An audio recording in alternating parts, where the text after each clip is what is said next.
Moro kaikki, nyt ollaan täällä tultu tänne kalaan ja no mä ilmoitan, jos täältä tulee jotain ja toivottavasti saadaan jotain. No niin, nyt tulee vielä tämmönen mun tää uistinpaki umbo-oksaus tässä.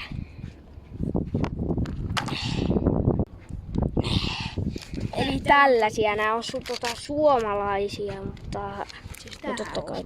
Niin tää on kyllä ostettu tuolta täältä Kreikasta ja sitten sellainen toinen uisti, mutta en nyt tiedä missä himpurissa se on.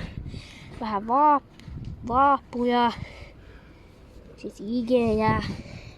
Tuossa on tuollaisia sekalaisia. Mitä ihmettä? Rufikkoita. Sitten tuossa on tuollaisia kans vähän sekalaisia. Joo, ja sitten sitten me ilmoitetaan, että jos tulee jotain. Niin. Joo. Heippa.